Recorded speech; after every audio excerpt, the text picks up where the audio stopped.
예. 할렐루야. 자, 우리가 살면서 크고 작은 문제들이 있죠. 작은 문제인데 깊이 또 고민이 돼서 잠도 안 오기도 하고, 또 어떤 때는 큰 문제, 정말 해결할 수 없는 문제가 왔는데 그냥 어떻게 되겠지 하고 또 이렇게 지나갈 때가 있습니다. 근데 도저히 감당이 안 될 큰 문제, 우리가 또 위기라고 하잖아요. 위기. 이거 잘못하면 큰일 난다. 또 지금 전쟁과 같은 상황, 국가적인, 나와 상관없이 국가적인 어떤 일들이 큰 문제가 생겼을 때 우리가 너무나도 힘들 때가 있습니다. 그리고 어떤 문제들은 끝나지 않고 지금 계속 지속적으로 계속 해결받지 못한 채로 무거운 짐으로 또 현장에서 하루하루를 고통을 느껴야 되는 그런 문제들도 있죠. 여러 가지 문제를 우리가 만나는데 오늘 그 문제들에 대한 하나님 메시지가 있어요. 그러니까 이 땅에서 문제가 뭐냐, 그 문제에 대한 메시지가 오늘 나와 있는데, 우리에게 있어서는 이렇게 크고 작은 모든 문제들은 문제로 보지 말고 기회로 보라는 거죠. 기회. 왜 이런 일이 일어날까? 기회를 주고 계시다. 그게 우리에게 주시는 하나님 메시지입니다. 지금 남북이 분단이 되고, 그리고 북쪽에는 10지파의 연합된 북이스라엘의 왕이, 초대 왕이 오늘 그 여로보암이죠. 여로보암은 악한 왕입니다. 그래서 그 끝도 오늘 보니까 아주 악하게 끝나고, 문제는 그 죽음 이후로 그 여로보암의 길, 그래서 그 하나의 부정직한 아주 악한 케이스를 만들어 놓고 그렇게 죽었어요. 그래서 그 길을 가다가 자신도 망했지만 오늘 보니까 그 가문이 그런 저주를 다 받게 돼서 오늘 여기서 등장했다가 알아서 죽은 이 아들만 묘실에 들어간다 할 만큼 그 집안이 풍비박살이 되죠. 결국 우리는 이런 인생을 살면 안 됩니다. 시작은 사울왕이 잘못했을 때 다른 자를 세우겠다. 그래서 다윗이 예비된 것처럼, 그리고 다윗에게 축복을 했던 것처럼 똑같이 여로보암에게 하나님이 기회를 줬어요. 그 다윗이 사울의 신하였던 것처럼 솔로몬의 신하였던 그를 갖다가 하나님께서 솔로몬의 눈에 띄어서 탁월해서 썼는데, 그리고 기회를 줬어요. 실제로 똑같이. 그리고 축복을 했고. 근데 문제는 이 기다리고 훈련하는 과정에서 달랐단 말이죠. 달랐다. 그래서 시작은 똑같은 권위와 예언적인 축복과 또 사인과 또 이런 기름 부음으로 시작을 했지만 결국 그 인생의 마지막은 망하게 되었다. 사울왕도 망하게 된 것처럼. 그래서 시작은 다윗인데 끝은 또 사울로 갔어요. 그걸 계속 이제 보여주는 왕이 여로보암이었다. 그래서 그 아들이 망하게 되는, 이미 무너진 인생을 지금 살고 있는데, 북이스라엘 엉망 종교 집단을 만들어 놨는데, 이것도 악한데 오늘 한 건을 합니다. 더 한 건을 해가지고 그 자손이 다 멸족되는 예언을 또 들어요. 한 건을 더 해서 매를 벌죠. 매를 벌어서 자기 때 망하는 게 아니라 자기 자손까지 망하는 기회를 열어놓고 죽어요. 이런 인생을 살면 안 되겠죠.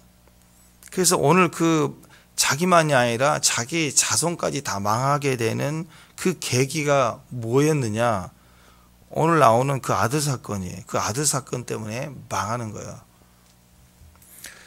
자, 결과적으로 아기는 결과적으로 자기만이 아니라 자기 주변, 이웃, 심지어 자녀까지 다 망하게 하고 죽어요.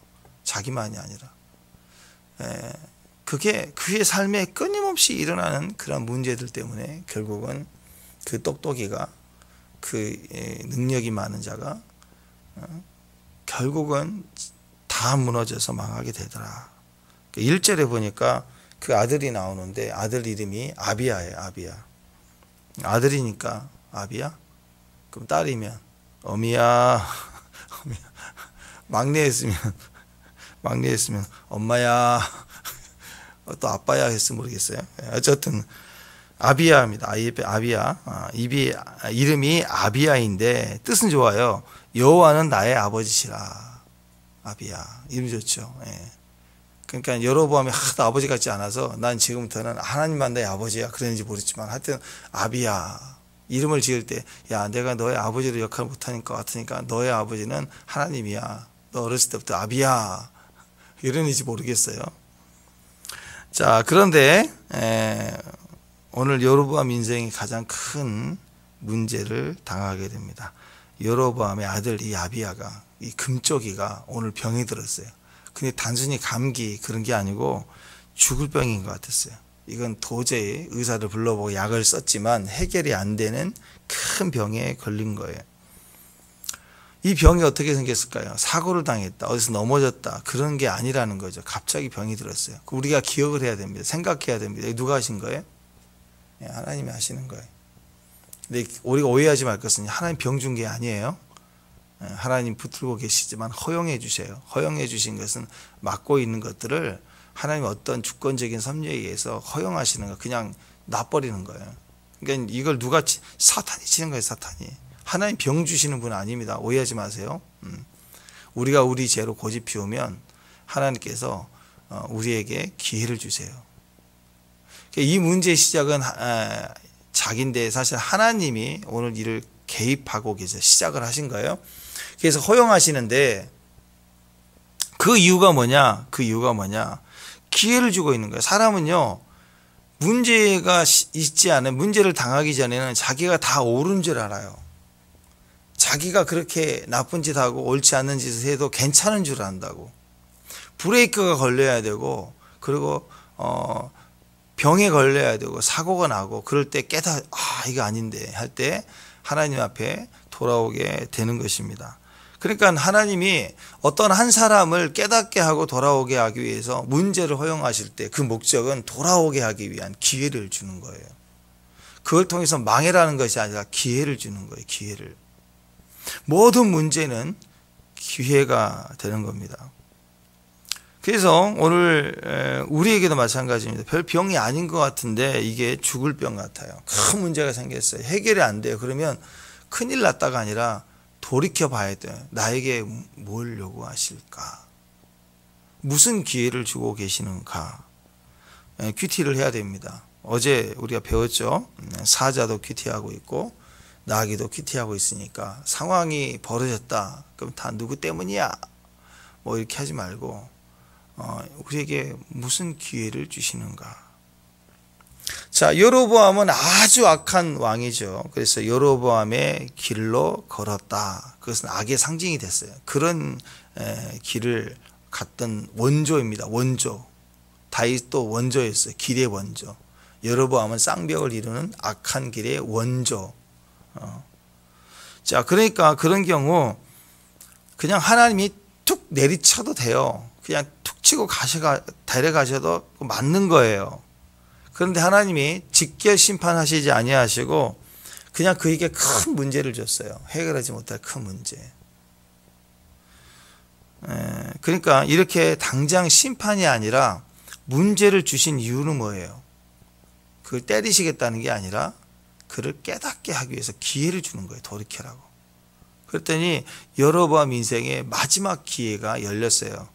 이 문제의 해결점을 어디서 하나님께서 찾으려고 드디어 자기 단이나 이 베델에 있는 우상 송아지 앞에 가지 않고 이상한 지가 세운 무당들이나 이 제사장들을 찾지 않고 세상의 의술을 찾지 않고 안 되니까 해봐도 안 되니까 딱 하나는 하나님이다. 그러면 예루살렘으로 내려가야 되는데 그럴 수는 없고 이제 나라가 달라졌고 또 왕이 또 내려갈 수는 없고 왜 자존심이 나는 10지파의 왕인데 내가 유다의 왕한테 가면 안 되지. 그런 마음에서 내려갈 수는 없고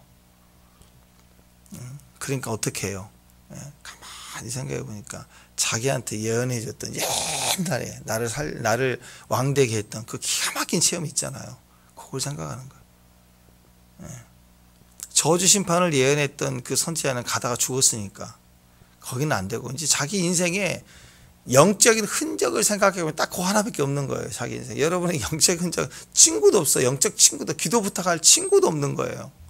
다 가짜니까 지금 북쪽은 다 가짜니까 가만히 생각해 보니까 진짜 하나님을 믿고 이걸 기도해 줄 수 있는 사람은 누굴까 하고 생각해 봤더니 옛날에 자기를 위해서 예언해 줬던 그 한 사람밖에 없는 거예요. 딱 그게 뭔가 이제 기회가 열리는 듯해 보여. 이제 그거라도 찾아서 그 썩은 동아줄 같아 보여도 그거라도 붙들고 늘어지면 살겠다 하는 마음으로 이제 드디어 방향을 잡은 것 같아요. 여기까지는 방향을 잡았어요. 문제가 주는 기회가 열리는 듯해 보입니다. 사실 예수를 믿는다는 것은 썩은 동아줄을 내려주냐? 야, 큰일 났다. 그래 보여요. 이거 믿는다고 될까 싶은 거예요. 위기에 당할 때 기도한다고 뭐 될까? 이 큰 문제가 해결될까? 우리는 그런 하루를 보낸다고, 하루를. 근데 여러분, 그게 뒤집어 놓는다고요. 그분이 예수님이라고. 그 말씀 하나가 살려내는 거예요. 그러니까 우리 눈에는 그게 썩은 동아줄 같은 거예요. 내가 이거 쥐어봐야 떨어져 죽지. 이걸 무슨 소용이 있냐. 그렇게 믿음이 없다니까, 우리가. 그러니까 예수님이 어린아이로 왔고 구유에 이렇게 누이시고 잘하는 게 나사렛 동네에 잘하지. 이 모든 것들, 얼굴도 노안이고 사투리 쓰시고 막 이런 모습을 볼 때, 고난에 겪은 그분의 모습을 볼 때 하나도 메시아 같지 않아요. 근데 그분을 믿어야 되는 거예요. 근데 방향을 잡았어요. 저는 이 방향을 잡아갔으면 마지막 이 직결 심판 때려도 되는 이 악한 자를 하나님 그냥 내리치지 않고 마지막 기회를 돌이킬 수 있는 기회를 주시는 거예요. 하나님. 그게 그 아들을 아프게 해요. 그래서 하나님께 엎드려서 회개하고 자기를 세웠던 그 선지자를 찾아가면 그가 그를 새롭게 하죠. 여러분, 다윗의 인생에도 13년 가까이 계속 도망다니고 30살이 다 돼가니까 다윗이 너무 지친 거예요. 사울은 바로 눈앞에 있었지만 죽이지 않고 또 보내고 2번이나 하고 나니까 이제 지친 거예요. 그 다윗의 말년에, 진짜 도망자의 말년에 너무 힘들 때, 최대 절정의 시간대에 누굴 찾아가요? 사무엘을 찾아가요. 사무엘이 있다는 라마나요스로 가요. 거기 가서 위로를 받아요. 그랬더니 또 사무엘이 기름 부어 세웠던, 왜? 다윗이 자기에게 왕이 되도록 기름 부으신 분이 하나님이시지만 사무엘 선지자니까. 그리고 내가 왕이 된다고 예언을 받고 인생 이렇게 20대 청년을 다 도망자로 삶을 보내는 자신이 너무 한계가 와요. 한계가. 이게 여름 마지막 때는 이렇게 더디오는 듯해 보이는 때가 온다고. 그럴 때 다윗이 사무엘을 찾듯이 오늘 이 여로보암도 아이야를 찾아가요. 그게 맞는 거예요. 그게 다시 옛적 그 선한 길로 찾아와야 돼요. 양떼들의 발자취를 다시 옛날에 그 가볍게 우습게 여겼던 그 기도의 자리를 다시 시작해야 되고, 다시 새벽의 자리를 시작하는 거예요. 거기서부터 풀리는 거거든요. 거기서 다윗이 찾아와서 다시 위로를 받고 그 선지동산에 기름 부음 받고, 얼마나 강력했든지 다윗이 거기 있나이다 했더니 사울의 신하를 보내고 다 거기서 뒤집어지고 예언하고, 사울도 가가지고 예언하잖아요. 그 임재로 모여서 다 하나가 된 다음에 돌아가서 다윗은 왕이 되고 사울은 거기서 죽고, 마지막 전투에서 죽고, 이 마지막 결정이 어디서? 사무엘도 그 사건 이후로 하늘로 올라가고, 그래서 새로운 시작이 어디서? 잉태된 곳에서 그 본능의 자리에서 다시 다 회복을 얻고 다음 돌파로 넘어가는 거예요. 힘들 때 그 기도의 자리를 다시 와야 되는 거예요. 그래서 한계다 싶을 때 다시 그 방향을 잡아야 되는 거예요. 그 옛적 선한 길을 다시 붙을 수 있기를 바랍니다. 축복합니다. 예. 우리는 다시 새벽입니다. 다시 큐티의 자리예요. 다시 믿음의 자리 첫 단추를 꿰야 돼요. 자, 이렇게 왔는데 여기까지 맞았어요. 예. 근데 이제 우리의 어떤 그 죄악, 우리의 그 악함으로 인해서 문제가 생긴 것이긴 하지만, 그것을 갖다가 때리고 치기 위하고 멸망시키기 위한 목적으로 하나님이 하신 게 아니에요. 만약 멸망이면 그 아들을 위해서인데요. 여로보암 자체를 쳐버리는 거지. 그 기회라고요. 가장 소중한 것에, 가장 안타까운 것에 마음을 빼앗긴 것에 하나님이 기회를 주고 있는 그것 때문에 하나님께 돌아오라는 거예요. 하나님을 생각나게 하는 거예요. 지금 우리 인생 가운데서도요, 죽지도 않으면서 문제가 끝없이 생길 때 우리 삶에 도대체 내가 죽든지 차라리 너무 힘들 때는 내가 죽었으면 좋겠다. 근데 주변에 그 문제도 해결이 안 돼요. 그냥 딱 죽었으면 좋겠어. 죽으면 없어지니까 그냥 이 꼴 저 꼴도 안 보고. 근데 죽지도 않으면서 문제는 계속 돼요. 맨날 똑같은 현장이에요. 이거 뒤집어지는 거죠. 이 문제, 저 문제, 그 문제, 또 그 문제. 무슨 봄, 여름, 가을, 겨울처럼 그 다음에 또 돌아와. 한 시즌 되면 끝난 줄 알았더니 또 돌아와. 여전히 그 사람, 여전히 그 상황. 근데 오늘부터는 주님이 우리에게 시각을 바꾸라는 그거 기회다, 기회. 내가 너 하나 없애는 거 문제인 줄 아니? 내가 그 놈 하나 없애는 게 문제인 줄 아니? 또는 그 문제 없애는 건 나에겐 일도 아니야. 근데 왜 허락하는가? 왜 너에게 이 문제가 반복되는가? 이건 너한테 너를 괴롭히기 위한 것이 아니라 너의 기회다 하고 말씀해 주는 거예요. 하나님께서 우리에게 기회를 계속 주시는 거예요. 그래서 이 문제가 계속 있는 거예요. 여러분, 이런 문제의 기회가 계속 있을 때 우리는 실력이 자라나게 됩니다. 그래서 여러분, 그 국가대표 선수 훈련하는 거 보면은요, 자기 운동 분량이 남들보다 잘하니까 대표 선수가 된 거 아니에요. 그죠? 그러면 그 자기 운동 분량이 1에서 10이라고 그랬을 때 보통 사람들은 3 정도밖에 못하고 지쳐버리는데 이런 사람들은 한 6 정도 된다. 6 정도, 2배로. 그러면 운동을 할 때 매일 운동할 때요, 그 자기 한계까지 가요. 6 정도 탈진해서. 그래서 운동선수들이 나 다시는 이번 연도까지 대표 선수하고는 안 한다. 진짜 안 한다. 이렇게 하루하루가 막 이를 악물고 그 육체 한계를 막 경험하는 거예요. 한계까지 가는 훈련을 해야 이게 7이 되고 8이 되고 올라가는 거예요. 근데 6인데 난 남들, 보통 사람들보다 2배니까 항상 운동량을 5 정도만 해. 그래갖고는요, 그 같은 레벨 선수들끼리 시합이 안 돼요. 그러니까 이 기술이 안 되는 자리까지 가서 또 그 연습을 하는 거, 되는 거 하는 게 아니라 안 되는 거. 가수들도 매일 연습하는 거. 하루에 막 12시간씩 그 스튜디오에서 안 나오고 노래 부르고 그렇게 가수가 되는 거. 그러니까 그 사람들도 그래요. 자기 그 음역대 안 되는 걸 계속 연습해요. 그래서 가수들도, 되는 가수들은 그냥 한 곡 두 곡 반짝이서 없어지는 가수가 아니라 1집, 2집, 3집 이렇게 쭉 앨범을 제작하면서 실력이 늘어나요. 그래서 음색을 보면 1집 때 목소리하고 10집 정도 냈을 때 목소리가 완전히 달라요. 자기 음색을 바꾸는 거예요. 자꾸 바꿔줘야 되고 훈련하는 거. 그 자기 한계 영역을 만나는 거예요. 문제 영역을 계속 만나는 거예요. 계속 부딪혀가는 거예요. 그러면서 기회가 되는 거예요. 성장의 기회가 되는 거예요. 다윗이 13년 가까이 도망자의 삶을 살아가는 동안에 그의 영이 완전히 더 성숙해지고 완전히 가는 거죠. 문제는 우리를 성장시켜, 문제는 우리에게 끊임없이 기회를 주고 있다라는 거예요. 그러니까 문제가 아니에요. 항상 우리에게 기회를 주고 있는 거예요. 여호와께 돌아갈 기회, 예배의 자리를 찾게 하는 기회, 무릎으로 살게 하는 기회를 계속 주고 또 주는 거예요. 지금 여로보암의 가정에 어려운 문제가 생겼습니다. 자기 아들 아비야가 고통스럽게 아픈 거, 병들어 죽어가는 거. 1절에 보니까 그때에, 항상 하나님이 그때 생긴 거예요. 그 전구절이 뭐예요?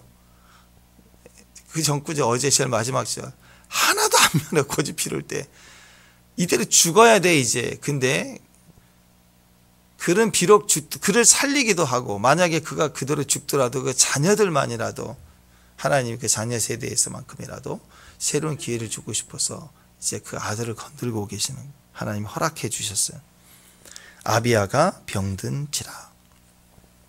사실 그 앞 사건에서 유다에서 한 선지자가 올라왔잖아요. 그리고 너희가 다 망하고 이 제단은 다 박살나고 네가 세운 거 다 가루가 될 거야. 베델 제단 깨진다. 다 뒤집혀진다.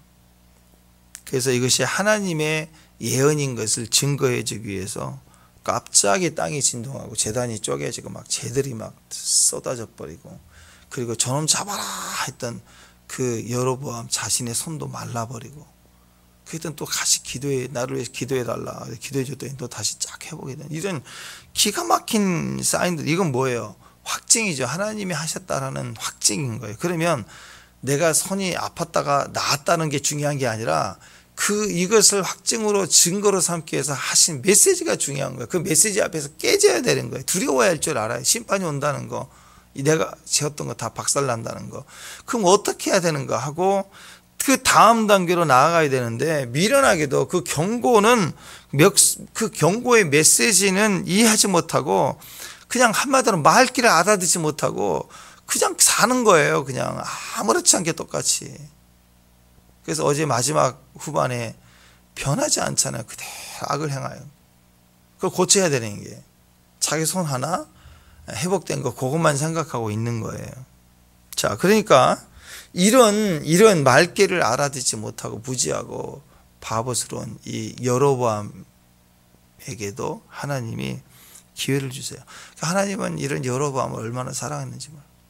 하나님은 여로보암을 선택해서 그 길로 가도록 기름 부어주신 분이 하나님이세요. 그러니까 여로보암을 끝까지 안타까운 마음이지만 사랑하고 또 기회를 주시는 분이 하나님이시다.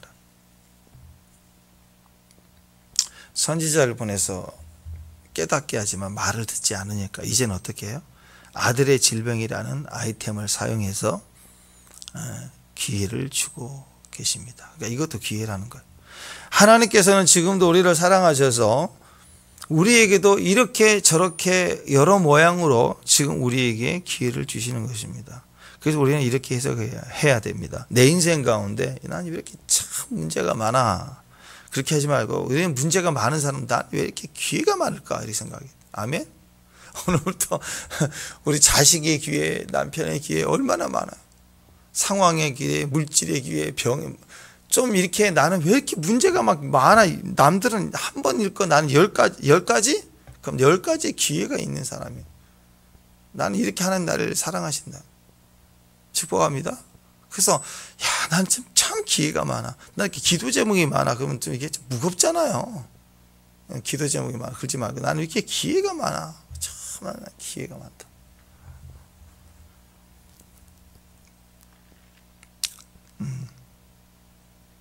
자, 여러분들 얼굴 보니까 막 기쁨이 넘치는 것 같아요. 기회가 많아서. 할렐루야. 축복합니다. 예. 우리를 얼마나 사랑하시는지 밤이나 낮이나 아침이나 저녁이나 봄, 여름, 가을, 겨울 우리에게 항상 기회를 주시는 거예요. 그래서 우리가 그렇게 해석해야 됩니다. 진짜 나에게 많은 기회를 주시는 분, 나를 너무 사랑하시기 때문에 이게 중요하다라는 것입니다. 우리를 망하게 하는 게 아니잖아요. 그렇죠? 우리를 망하게 한다면 그 전능하신 하나님이 뭐 이렇게 복잡하게 힘들게 고민해서 줄게요. 그냥 탁 치면 탁 주는데 우리는 못 주기 위해서 뭐 힘이 없어서 그래요.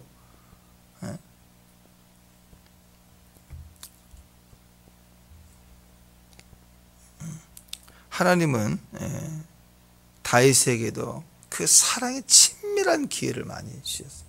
그 문제 속에서 다윗이 위대해지고 강해지고 그리고 완전해지기 시작했다는 것입니다. 우리가 살면서 오늘 아침에도 알람을 이렇게 맞춰서 깨어났는데 가끔씩은 그럴 때가 있어요.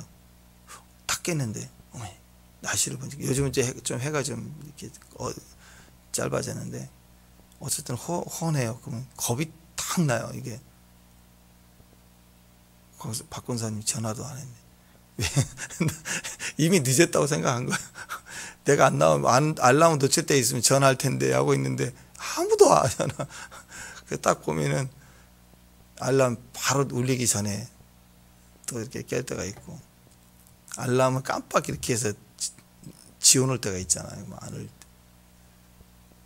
또 신기하게 어떤 경우는 놓쳤어요. 알람을 놓쳤는데 그게 한 5분 지나면 또 다시 울리기도 하잖아요. 요즘 알람 잘 돼 있어요.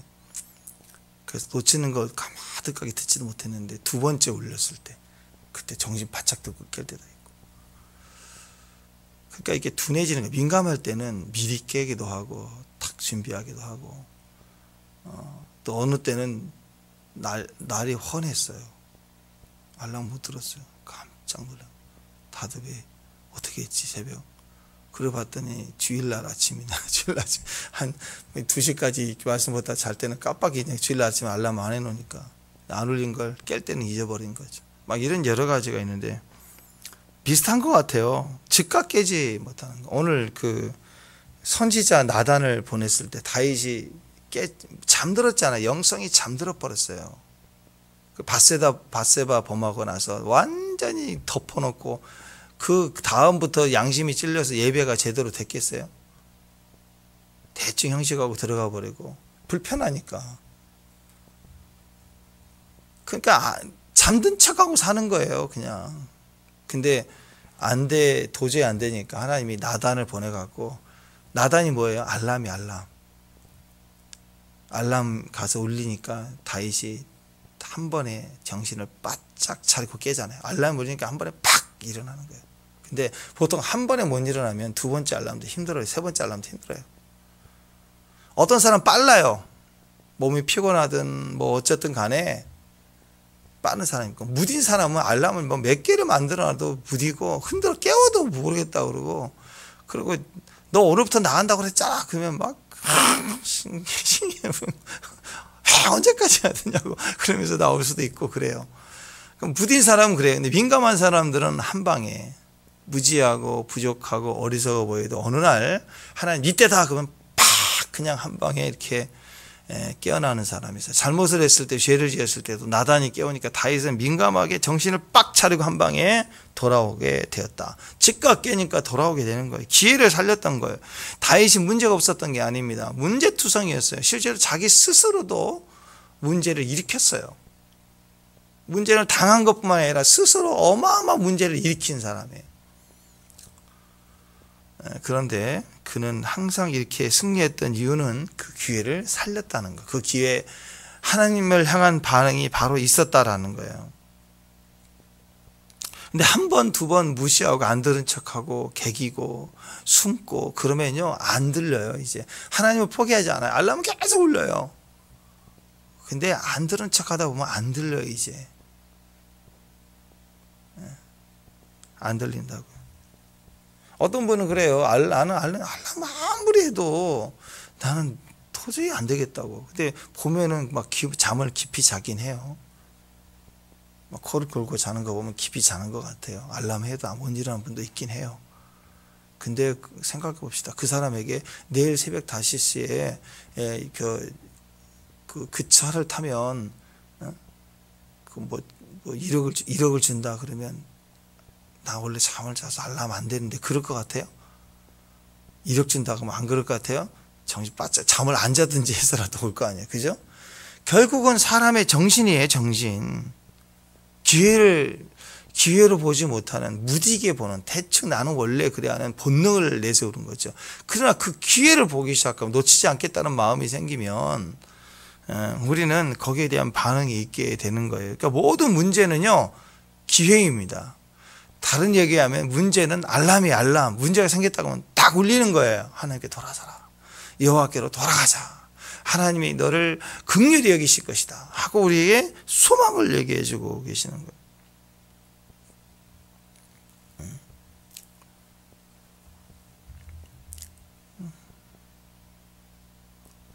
폴 틸리히라는 신학자가 있어요.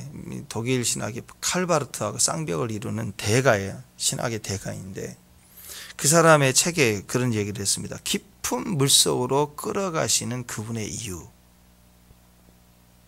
깊은 물속으로 우리를 끌고 가시는 그분의 이유. 이제 고난이라고 합시다. 고난을 당할 때는요 진짜 그래요. 이렇게 무슨 물귀신이라고 그러잖아요. 훌륭하면 갑자기 발목을 누가 잡고 물속에서 쫙 끌어당기는 것처럼 그냥 쭉 들어가는 거예요. 그런 일이 있어요. 자, 왜 하나님은 우리 발목을 잡고 물속으로 확 끌어가실까? 그분은 그렇게 얘기합니다. 우리를 물에 빠뜨려 죽이시기 위한 것이 아니라 우리를 깨끗하게 하기 위함이다. 하나님께서 우리를 물속으로 이끌어 가시는 것은 우리를 죽이겠다는 뜻이 아니라 우리를 씻기기 위함이라는 거예요. 고난이라는 깊은 수렁으로 끌고 들어가는 것은 우리 영혼을 씻어주기 위한 거예요. 우리가 눈물을 그때 흘리니까, 진짜 고난을 당할 때는요, 눈물을 흘려요. 그 눈물이 우리를 씻겨주는 거예요. 그래서 울어야 돼요. 고난의 때는 울어야 돼요. 어떤 사람은 고난을 당했는데 울지도 못해. 자, 예는 예, 아니요는 아니요라고 해요. 슬프면 울어야 돼요. 기쁘면 웃어야 돼요. 피리를 부러지면 춤을 춰야 돼요. 근데 그게 안 되는 거예요. 평생 그렇게 살아온 거예요. 아닌 척, 이런 척, 저런 척. 그러니까 이 못난 이 여로보암은요, 이 위기에 변장해서 보내네. 아닌 척하고 자기를 철저히 또 숨기겠다는 거예요. 하나님 말씀의 반응에 그 모습이 부끄러운 거예요. 자기 자신으로 서지 못하는 거예요. 하나님은 능력이시면 그 자체로 서야 돼요. 자신을 드러내놓고 이 모습 이대로 가야 되는 거예요. 그래서 주님도 우리를 만나실 때 그분은 어떻게 만나시냐면 I am who I am. 나는 나다. 하나님이 다른 가식 막 이렇게 폼 잡고 막 물결이 일고 무슨 뭐 진동을 하고 막 땅이 갈라지고 폭풍이 오고 막 번개 치는 것만 있으면서 본인은 안 나타나신다. 그게 아니고 주님이 주님을 나타낼 때 천지가 견디지 못해서 나오는 사인. 주님 일부러 막 김정은이 나올 때 막 미사일을 피 쏘고 막 비행기 슉 지나가고 뭐 빰빠라빰빠 하면서 탁 나오고 그런 거 아니잖아요. 그렇게 폼 잡는 거 아니잖아요. 주님이 주님이심을 스스로 드러낼 때는요, 이 천지 만물이 견디지 못하는 거예요. 막 혼돈스러운 거예요. 막 난리가 다 깨져버리는 거예요. 모든 규칙들이. 그래서 예수님이 십자가에 잡히시려고 할 때 로마 변장들이 와서 예수님을 이렇게 붙잡으려고 왔잖아요. 근데 껌껌할 때니까 유다가 데리고 와서 내가 키스하는 자가 그다, 잡아라 하고 약속해서 왔는데 주님이 딱 알아보시고 뭐 껌껌한데 뭐 누구누구 볼 것 없어. 내가 나야. 내놓으라. 나를 잡아라. 내가 그다. I am who I am. 나는 나야. 하고 예수님이 자기 자신을 드러낼 때 성경 이상한 얘기를 해요. 잡으러 왔던 군병들이 뒤로 물러가 엎드러지니라. 그 원어로 보면요, 뒤로 땡겨져 가고 쓰러져 버린 거예요. 다 쑥 쓰러져 버린 군병들이. 우리는 어떤 현상인지 알겠죠? 임재 안에서 주님이 나는 나다 했더니 다 쓰러져 버리는 거예요. 잡혀주신 거라고. 솔로몬 성전에서도 여호와의 영광이 임할 때 성전에서 능히 제사장이 서지 못했다. 그 영상도 마찬가지입니다. 주님이 주님 자신을 드러내셨어요. 성전에서. 또 호렙산에서 하나님이시를 드러내면 누가 그 앞에 설 수 있으리요? 어떤 권세와 어떤 힘이 버틸 수 있느냐? 못 버텨요. 우리가 뭐가 필요하냐면 하나님이심을 드러내 주시는 게 필요해요. 그러면 모든 문제를 다 얘기해요. 우리도 마찬가지입니다. 우리가 성숙해져 간다, 우리 건강해져 간다, 회복해져 간다는 의미는 뭐예요? 내가 나라는 존재를 드러낼 때부터 변화가 되고 치유가 돼요. 우리는 안 아픈 척, 우리는 건강한 척, 신앙 좋은 척, 아닌 척, 아프지 않은 척, 죄가 없는 사람인 척, 거룩한 척, 화장, 분장, 포장, 뭐 완장, 부장 다 해갖고 살아. 성형까지 하면서. 진짜 영성은 저는 죄인입니다. 저는 피조물입니다. 저는 아무것도 할 수 없습니다. 저는 무지합니다. 하고 하나님이 나는 나야 하는 자리에 주님 저는 접니다. 나는 야곱입니다. 지렁이 같습니다. 하고 이렇게 만나줘야 돼. 그런데 하도 포장을 하고 다니니까 이 지렁이 같은 야곱아, 너는 그냥 흙이야, 흙. 그것도 안 되니, 그 고백이 그렇게 힘드니. 근데 그거 안 하려고 그래요. 생각해 보세요. 둘이 만나서 선을 보고 이제 결혼하려고 이렇게 만나는데, 한 사람은 있는 그대로를 정직하게 내 마음이 다 얘기하는데, 한 사람은 몇 번을 만나고 지금 결혼 준비해 가는데, 이 사람 속을 도대체 모르겠다. 그러면 그거 위험한 거예요. 적어도 다른 사람은 몰라도 결혼할 사람한테는 다 드러내야지. 속마음을 다 드러내고, 보일 거 다 보이고, 쌩얼도 다 보여야 돼. 결혼하기 전까지 쌩얼을 안 보여준다. 그게 좀 문제가 있는 거예요, 문제가. 그러지 않겠어요? 투명해야 된다는 거죠. 하나님은 전부를 드러내고 아들까지 내어줄 각오로 만나주시는데, 우리는 끝까지 자물쇠를 채우고, 이건 절대 안 돼, 주님. 그러면 그건 신앙이 안 돼요. 어떤 기도를 하고 예배를 참석하고 수고를 해도 그건 될 수가 없는 거예요. 우리에게 문제라는 것은 나를 빗장을 열어놓고 주님을 그 자리에서 1대1로 만나는 자리로 우리를 초대해주고 이끌어가고 계시는 모습이라는 거예요. 그러니까 지금부터는요, 하나님은 나는 나다라는 것을 들춰내죠. 하나님은 나라를 다 오픈해 주셨어요. 그러니까 지금부터는 어떤 과정이에요? 우리가 우리 스스로를 나는 나다는 자리를 회복해야 돼요. 그래서 가식으로 살면 안 돼요. 정직하게 살아야 돼요. 정직이 뭐예요? 예는 예, 아니오면 아니오라고 말할 수 있는 자리. 헤아림으로 헤아림을 도로받고, 대접받고 싶은 대로 대접하는 대로 하나님도 대접해 주는 거. 이 황금률을 따라야 돼요. 하나님을 대접해 주는 거, 우리가 하나님을 왕으로 제일 대접해 주는 건 뭐 땅을 드리고 무슨 뭐 헌신하는 거, 그걸 기뻐한 게 아니라, 주님, 저는 죄인입니다 하고 우리 스스로를 하나님 앞에서 내가 인정해 드리는 것이 하나님을 하나님으로 고백해 드리는 거예요. 하나님 우리를 만드셨잖아요. 내가 그래서 피조물이 된 것을 인정해 줘요. 아들이 많은 선물을 해줄 때가 아니라, 아버지한테 저는 아들입니다, 아빠 아들이에요, 이렇게 그 존재에서 1대1로 만나질 때 아버지됨을 인정하는 거잖아. 그죠? 자기로 가득 차면 아버지를 인정하지 않죠. 그럴 때 시작이 잘못되기 시작합니다. 전능하신 하나님 앞에 연약한 나로 정직하게, 저는 연약합니다, 저는 피조물입니다. 피조물은 한계가 있죠. 저는 이게 한계입니다.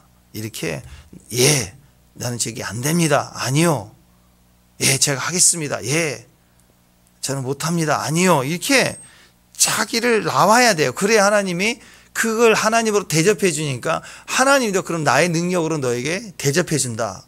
헤아리는 대로 헤아리는 거예요. 내가 죄인인 것을 헤아릴 줄 알아야 나는 너에게 의야, 나는 너에게 능력이야, 이런 헤아림 우리에게 오는 거예요. 그래서 그 모습으로 가야 돼요. 그냥 판단하지 말고, 아닌 척 하지 말고, 나는 내 모습, 일단 우리 모습은 죄인이잖아요. 죄인인 것을 우리는 부정하잖아요. 우리는 연약하잖아요. 제일 먼저 나는 죄인입니다, 이 모습을 잊어버리면 안 되는 거예요. 세상에 가장 약한 존재예요. 정말 부정하고 더럽고, 여러분, 그래서 인간은요, 가만히 보면 사자나 이 나귀보다도 더 본능적입니다. 만물의 연장이라고 하고 이성이 있다고 그러고 그걸 지킨다고 하는데, 가만히 보면 최소한 하나님 앞에 사는 걸 보면요, 동물들은 본능대로 막 잡아먹고 피하고 그런 것 같아요. 본능대로 막 사는 것 같지만, 개미 다니는 거 보면 본능이잖아요. 다. 그게 미련하고 바보 같아 보이는데, 아니요, 그들은 하나님 대적하지 않아. 근데 인간의 본능은 이상하게 자기 이기적인 걸 가지고 가족도 쳐 죽이고, 그리고 하나님도 대적해. 그 본능이란 것 때문에.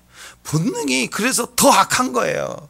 인간의 문명은 동물과 달라서 막 이렇게 문명적이고 문화를 창조하고 뭐 난리를 치는데, 가만히 보면 악해도 그렇게 악한 게 없어요. 오늘 사자도 본능으로 서 있고 나귀도 본능으로 서 있는데, 그리고 사명 감당하는데 어떻게 믿는다고 난리를 치다가도 본능 한번 발동되면 도망가 버리고 사라지고, 하나님도 뭐가 없는 거예요. 자기밖에 없는 거예요. 왜 도망가요? 자기밖에 모르는 거예요. 그러니까 본능만 한번 건드리면 사탄이 웃기는 거죠. 야, 저거 기도 많이 한다, 야, 저거 헌신한다, 괜찮아, 제 스위치 빨간 거 있지, 그거 하나 누르면 제 본능 발동한다. 그럼 언제든 도망가 버리거든. 알아요. 우리가 얼마나 약한지, 얼마나 본능이 약한지 안다고요. 우리가 그렇게 쉽게 가면 안 돼요. 우리 인간은 아무리 똑똑하고 강해 보이고 지혜로워 보여도 하나님 빼면 인간은 답이 없는 존재예요. 근데 그게 어려워요. 지금 저는 답이 없습니다. 저는 죄인입니다. 무지합니다. 예, 저는 죄인입니다. 그게 안 돼요? 기도는 그거 아닌가요? 주여 나라와 민족을 막, 아니 그러기 전에 한번 정직하게 생각해요. 주님, 저는 답이 없습니다. 예, 아니요. 그게 그렇게 어렵나요? 내 자신을 정직하게 고백할 수 있을 때부터가 진짜 기도의 시작이고 능력의 시작인데, 오늘 보세요. 철저하게 그게 안 돼요. 다윗은 그 자리에서 그게 됐어요. 그랬더니 기회를 주고 위대하게 쓰시는 거예요. 마음과 마음이 만나짐이 있었으니까 내 마음이 합하다고 얘기한 거잖아요. 근데 이 여로보암은 요 자리까지 가줬는데 주님이 그 자리에서 마음문 열고 기다리고 계시는데 지 아내를 보내네. 그것도 가면시키고 변장해 갖고 그냥 보내. 자, 왜 이렇게 비겁하죠? 스스로는 매우 똑똑하고 대표성을 가진 왕인데 두려운 때는요 피해버리는 거예요. 숨고 외면하고 모른 척하고. 우리 정치인도 그러잖아요. 막 뭐 하면은 한 번도 인정한 걸 안 해. 계속 물고 늘어지는데. 위장을 잘합니다. 아닌 척합니다. 끝까지 증거 나올 때까지 포기하지 않습니다. 나는 일을 잘합니다. 그리고 버티고 있는 거예요. 다 여야 똑같아 보니까. 그리고 자꾸 비서 보내고 누가 그랬다 그러고 자기는 빠지고 막 계속 그런 식인 거예요. 시간 벌기를 하는 거예요. 무슨 문제 터지면 자기 아내 보여요. 변장해서. 좀 정치인들 그래 뭐 맨날 그 아내들 문제 터지는 거예요. 아니 아내 문제가 터질 수도 있지만 그러면 아내하고 자기하고는 따로 노나요 지금? 같은 식구 아니에요. 그럼 자기가 나서야죠. 안 나서요. 변장해서 위장해서 이런 말 하라고 그러고 저런 말 하라고 그러고. 왜 선지자에게 자기 아내를 보내죠? 방향 잡고 회개하고 하나님 음성 듣고 싶어서요? 아니에요. 정보 수집하려고. 그래서 듣고 순종하고 싶어서가 아니라 이게 벌써 악한 거예요. 하나님 유용해 먹으려고. 곰 제주 부려야지. 너 나한테 하는 방법이 있지 않냐. 정보 수집하려고 아내를 보내는 거예요. 자기에게 예언했던 아이야 선지자에게 아내를 보냅니다.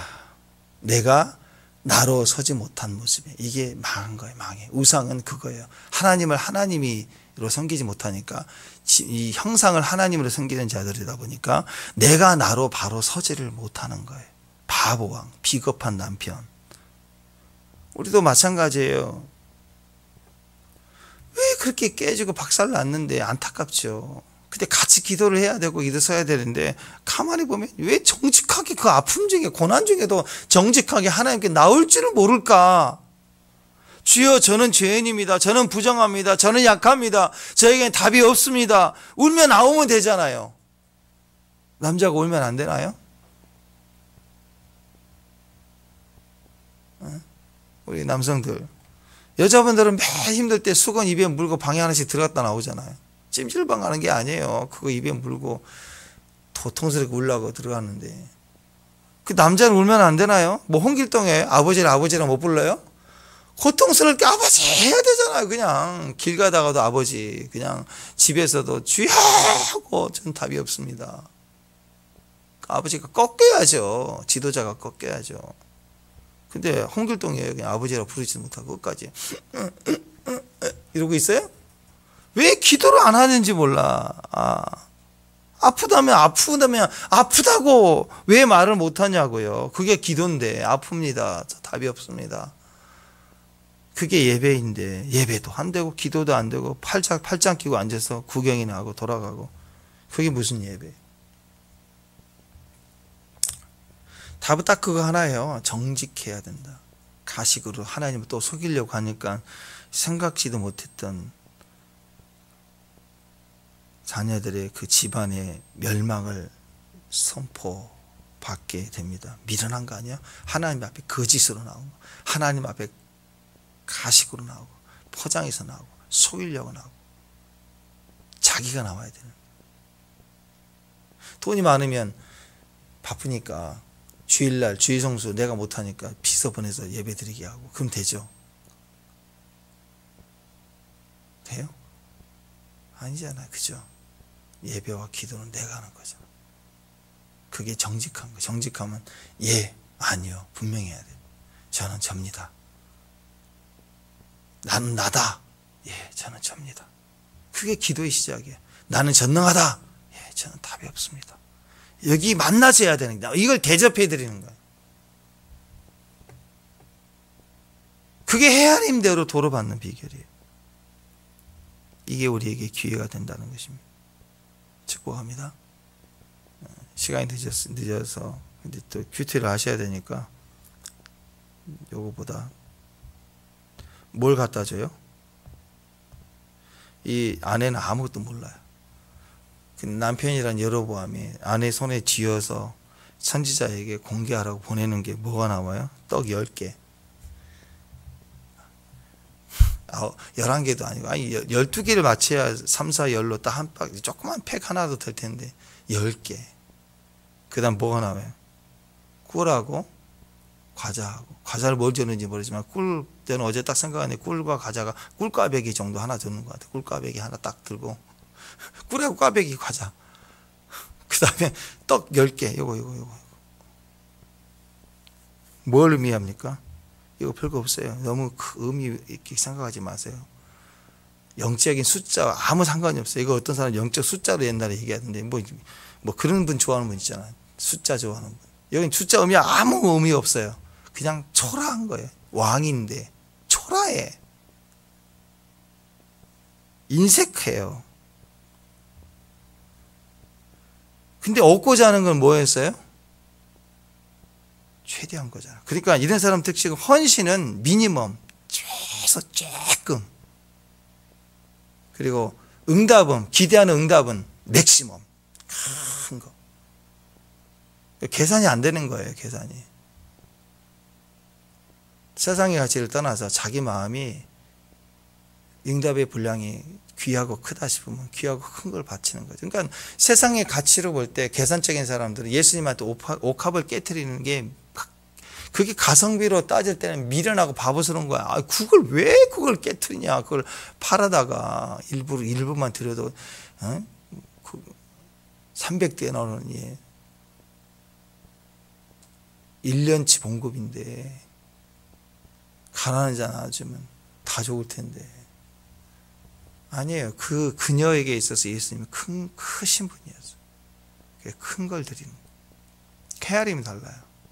또 어떤 사람은 반대로 큰 걸 기대하는데 이렇게 떡 10개 갖다 줘요.